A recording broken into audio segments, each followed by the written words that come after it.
नमस्कार विद्यार्थी मित्रांनो, ई सवयीमध्ये तुमच्या सगळ्यांचे पुन्हा एकदा स्वागत आहे। आज आपण अत्यंत महत्त्वाच्या विषयावर म्हणजेच इकॉनॉमिक्स विषयी चर्चा करणार आहोत आणि इकॉनॉमिक्स बाबतीत तुमच्या मनात जी काही भीती आहे ती आजच्या लेक्चर मधून तुमची 50% तरी संपून जाईल याची मी गॅरंटी तुम्हाला देते। तुम्ही हा व्हिडिओ नक्की शेवटपर्यंत बघण्याचा प्रयत्न करा।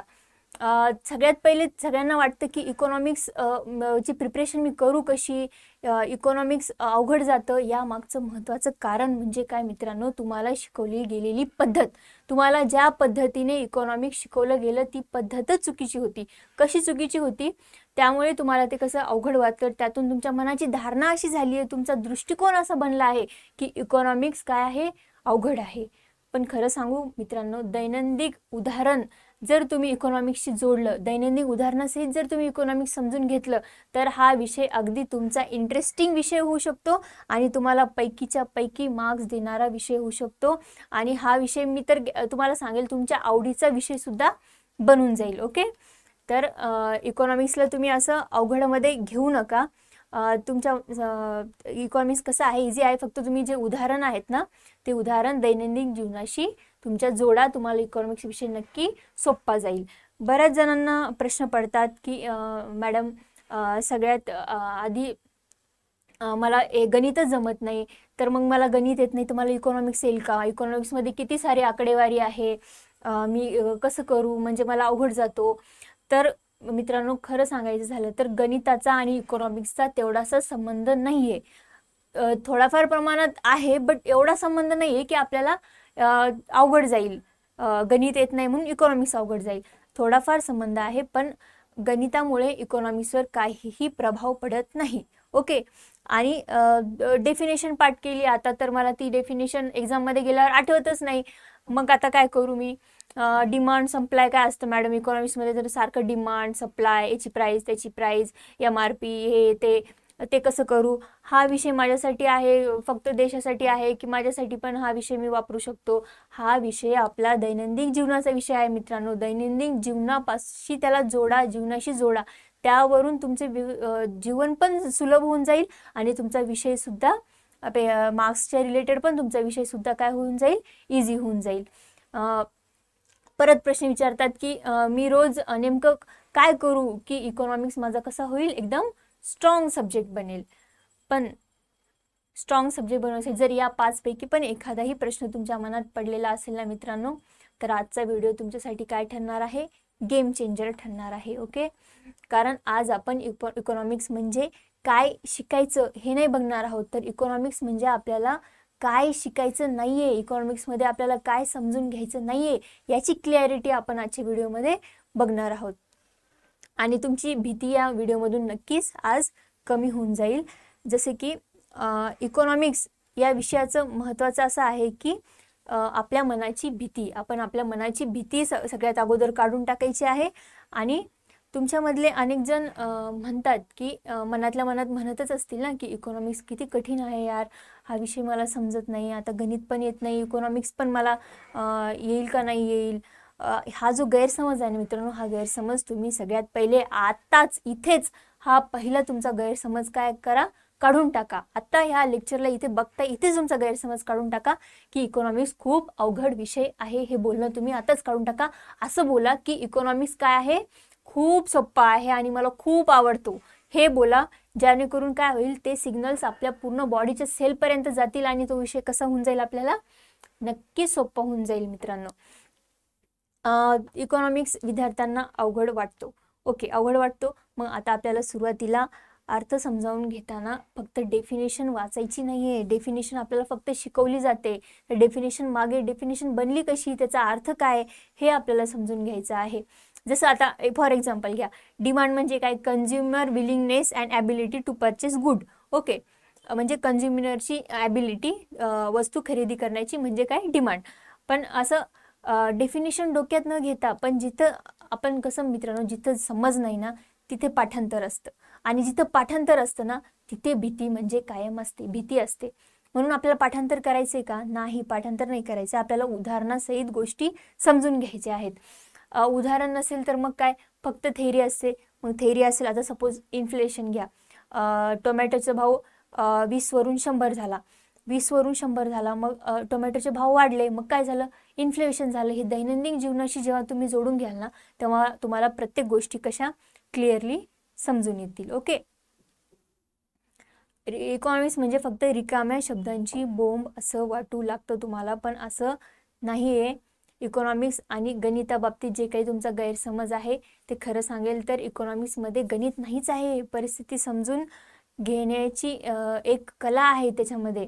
जसं आता फॉर एक्झाम्पल घ्या, एक काका दुकानात गेले आणि 30 रुपयाला ते काय घेतात, एक साखर घेतात. ओके, शुगर घेतात. आणि 35 रुपयाला ते काय करतात, ती साखर विकतात. 30ला घेतली, 35ला विकली. 5 रुपये त्यांचा मधला काय झाला, नफा झाला. मग आता हे गणित आहे का? हे आपल्या दैनंदिन जीवनात आपल्याला माहिती आहे की त्यांनी 35ला घेतली, 30ला विकली आणि 5 रुपये त्यांचा ते काय झाला, प्रॉफिट झाला. ही जी बाजाराची समज आहे ना मित्रांनो, जी मार्केट अंडरस्टँडिंग आहे ना, ही गोष्ट आपल्याला इकॉनॉमिक्समध्ये काय आहे, महत्त्वाची आहे. शिक्षक आणि पुस्तक वास्तवाशी जोडत आपण नाहीत. ओके. शिक्षक काय करतात, पुस्तक फक्त आपल्याला सांगतात मोठ्या मोठ्या लँग्वेजमध्ये मोठे मोठे शब्द वापरून की हे हे असं आहे, ते तसं आहे, GDP GNP अवघड अवघड भाषेमध्ये. पण आपल्याला ग्राउंड लेवलला जर कळालं ना की GDP काय आहे, GNP काय आहे, तर मग आपल्याला लगेच काय होतं, गोष्टी लवकर क्लिअर होऊन जातात. विद्यार्थ्यांच्या डोक्यात नेहमी प्रश्न पडतो की काय शिकतोय मी, हा जोपर्यंत विषय तुम्ही आयुष्याशी लिंक करत नाही ना मित्रांनो, तोपर्यंत तुमचं मनातही ते काय लक्ष जात नाही, मनातही त्या गोष्टी बसत नाहीत. मग परत विचारतात की मग इकॉनॉमिक्स नेमकं काय आहे. इकॉनॉमिक्स आपल्या जीवनातील निर्णयांची काय आहे मित्रांनो, शास्त्रशुद्ध समज आहे. म्हणजे कसं, आता डेली लाईफमध्ये कसं, आज किती खर्च करायचा, की आता एखाद्याची सॅलरी झाली, मग किती आज याच्यातून किती खर्च करायचा, किती बचत करायची, याच्यातले पैसे कुठे गुंतवायचे, पैशाचा वापर कसा करायचा, बाजाराचे वस्तूंचे भाव का बदलतात, हे सगळे नॉर्मल जनरल प्रश्न आहेत आपले. आणि हीच तर सगळी इकॉनॉमिक्स आहे. हेच तर इकॉनॉमिक्स आहे. इकॉनॉमिक्स म्हणजे देशाचं बजेट नाही तर तुमच्या घराचं बजेट आहे. इकॉनॉमिक्स म्हणजे शेअर मार्केट नाही आहे. हे काय आहे, ते गावातल्या पावसामुळे जे याचे रेट बदलतात ना, कांद्याचा भाव बदलतो, ते त्याच्या टाईप आहे. इकॉनॉमिक्स म्हणजे कोणत्या कंपनीचा प्रॉफिट नाही, नफा नाही आहे, तर तुमच्या चपातीचा आकार लहान का झाला आहे, हे म्हणजे काय आहे, इकॉनॉमिक्स आहे. ओके. आणि आपण असंच हसत खेळत इकॉनॉमिक्स काय करणार आहेत, प्रत्येक टॉपिक क्लिअर करणार आहेत आणि शिकणार आहेत. तुम्ही दैनंदिन जीवनात जेव्हा इकॉनॉमिक्स आणाल ना मित्रांनो, म्हणजे मी तुम्हाला स्टार्टिंगपासून आत्तापर्यंत हेच गोष्ट सांगते की तुम्ही दैनंदिन जीवनाशी इकॉनॉमिक्सला जोडा, ज्याच्यामुळे काय होईल की तुम्हाला इकॉनॉमिक्सच्या गोष्टी इझिली समजतील आणि तुमचं जे व्यवहार पण आहेत तुमचं तुम्हाला जाणून येईल की तुमचे विविध व्यवहार वगैरे या गोष्टीसुद्धा इझिली होऊन जातील. जसं आता आपल्या घरातलं बजेट असतं, उदाहरण घ्या की आई काय करते, भाजी आणते, तेल आणते, गॅस आणते, फीस आणते, आपल्या कर्जाचा जे काही हप्ता आहे तो भरते. यासाठी ती काय करते, पैसे वाटून ठेवते की काय एवढे पैसे गॅससाठी लागणार आहेत, एवढे भाजीसाठी लागणार आहेत, एवढ्याचं मी तेल आणणार आहे आणि रेंटनी घर असेल तर एवढ्याचा रेंट देणार आहे. म्हणजे जे काही तुमचे मार्ग असतील पैशाचे, तर असं पैशाचं काय करते आई आपली डिस्ट्रीब्युशन करत असते. मग हेच तर काय बजेट आहे, हेच तर बजेटिंग आहे. बजेटिंग काय, हेच तर अर्थसंकल्प आहे. अर्थसंकल्पात काय होतं, फक्त ब्रॉड स्पेक्ट्रमला विविध खात्यांना पैसे दिले जातात. तसंच आपल्या घरी पण आपण छोट्या लेवलला ह्या गोष्टीसाठी त्या गोष्टीसाठी आपण पैसे काय करतो, डिस्ट्रीब्यूट करतो. तसंच मग ब्रॉड स्पेक्ट्रमला तो काय आहे, अर्थसंकल्प आहे. मग ह्या पद्धतीने जर तुम्ही शिकले ना मित्रांनो, तर तुम्हाला इकॉनॉमिक्स कसा अवघड जाणार नाही. आता तुम्ही याचं इन्फ्लेशनचं जर तुम्हाला उदाहरण द्यायचं झालं, तर सपोज करा की 45 लिटर दूध कालपर्यंत होतं आणि आज ते किती झाले, 50 लिटर झाले. ओके. किती होतं, 45 लिटर होतं आणि ते किती झाले, 50 लिटर झाले. ओके. मग आता 5 रुपयाने दूध महागलं. मग आता महागलं तर का महागलं असेल, मग काय, अरे एकतर त्याचं काय झालं असेल, प्रोडक्शनच कमी झालं असेल, उत्पादनच कमी झालं असेल, त्याच्यामुळे ते महागलं असेल. जर प्रोडक्शन कमी झालं पण डिमांड काय आहे, डिमांड तर सगळे मागताच आहे, सगळे दूध रोज पितच आहेत, सगळे चहा पितात, दुधापासून जे काही आहे ते दुधाचा वापर तर तेवढाच आहे ना. पण काय झाले, प्रोडक्शन कमी झाले आणि त्याचं जे हे आहे काय म्हणतात डिमांड आहे ती तेवढीच आहे, त्यामुळे काय झाली त्याची प्राइस काय झाली 5 रुपयाने वाढली. मग हे काय आहे, हे तर इन्फ्लेशन आहे, याच्यामुळे तर प्राइस वाढली. मग प्राइस वाढणे म्हणजे काय, इन्फ्लेशन. तुम्ही जसं दैनंदिन जीवनात जेव्हा शिकाल ना मित्रांनो, तेव्हा तुम्हाला इकॉनॉमिक्सच्या ज्या काही गोष्टी असतील बेसिक त्या गोष्टी कशा तुम्हाला लवकर लवकर समजायला की आता बँकिंग टॉपिक आहे इकॉनॉमिक्समध्ये. आता बँक काय करते, कर्ज घेते, कर्ज देते, RD FD घेते, म्हणजे पैशाची जी मिडल सिस्टीम म्हणून बँक काम करते. काय करते, लोकांकडून RD FD कडून पैसे घेते आणि लोकांना कर्ज देते. म्हणजे फॉर एक्झाम्पल घेऊया आपण, काय की तुम्ही FD केली किती 5% दराने, 5% व्याज दर आहे आणि तुम्ही त्याची FD केली आणि तुमच्याकडे पैसे जास्त आहे ना, त्याच्यामुळे तुम्हाला वाटलं की कुठेतरी इन्व्हेस्टमेंट असावं, त्याच्यामुळे आपल्याला व्याज पण मिळेल म्हणून तुम्ही काय केली, FD केली. आता दुसरी बँक आहे, दुसरा व्यक्ती आहे. आता दुसऱ्या व्यक्तीला काय पैशाची गरज आहे, त्याच्याकडे तेवढं उत्पन्न नाही आहे, त्याला कशासाठी ऑपरेशन आहे वगैरे याच्यासाठी पैसे लागत आहे. तर मग ते काय करेल, बँकेकडून काय घेईल, लोन घेईल. पण बँकेने जेव्हा पहिला व्यक्ती जो श्रीमंत होता त्याच्याकडून पैशांनी FD करून घेतली, त्याला 5% व्याज देणार ती बँक. किती टक्क्यांनी, 5% देणार. पण जे दुसरा व्यक्ती आहे त्याला किती, 10% लोन देणार ती, किती 10%. याच्याकडून घेतले त्यांनी 5% आणि तेच पैशांनी 10% दिले. म्हणजे 5% घेतले आणि 10% ते काय केले, दिले. याच्यामधला जो 5%चा गॅप आहे ना, हे काय आहे, त्या बँकेचा प्रॉफिट आहे. हेच तर बँकेचा प्रॉफिट आहे. याच्या प्रॉफिट वरच तर बँक काय करते, चालत असते. तर मग काय मनी सायकल, यालाच मनी सायकल म्हणतात. हीच बँकिंगचा व्यवहार आहे, हाच बँकिंग सिस्टीम आहे. ह्या बेसिक गोष्टी ना मित्रांनो, जेव्हा तुम्ही तुमच्या रेग्युलर लाईफमध्ये तुम्ही इन्क्लूड कराल ना, तर तुम्हाला इझिली सगळ्या गोष्टी काय होतील, कळायला लागतील. इकॉनॉमिक तुम्हाला जर सोपं करायचं असेल ना, तर मी तुम्हाला 4 गोष्टी सांगेल. 4. पहिले काय करा, पाठ करायचं नाही आपल्याला बिलकुल. हे डोक्यातून काढा की आपल्याला पाठांतर याच्यामध्ये बिलकुल करायचं नाहीये. आपल्याला काय करायचे, पहिले समजून घ्यायचे. कसं, उदाहरणातून समजून घ्यायचे आणि त्याला जोडायचं कशाला, आपल्या रिअल लाईफ सोबत जोडायचे. रिअल लाईफशी जोडून आपल्याला त्याला शिकायचं आहे. कठीण जे शब्द असतात, सपोज आता डिमांड आहे, एक कठीण शब्द आहे. कठीण शब्दाला काय करायचं, आपल्याला सोपं करायचं आहे. कसं, लोकांना किती हवं आहे.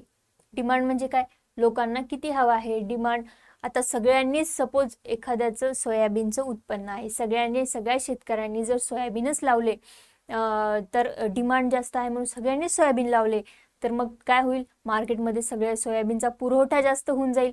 पुरवठा जास्त झाल्यामुळे परत त्याची मागणी कशी होऊन जाईल, कमी होऊन जाईल. कमी कशी होऊन जाईल, कारण पुरवठा जास्त झाला ना, मागणी तर तेवढीच आहे. पुरवठा जास्त झाल्यामुळे काय होईल की त्या शेतकऱ्याचं त्या बाबतीत काय होईल, नुकसान होऊन जाईल मित्रांनो.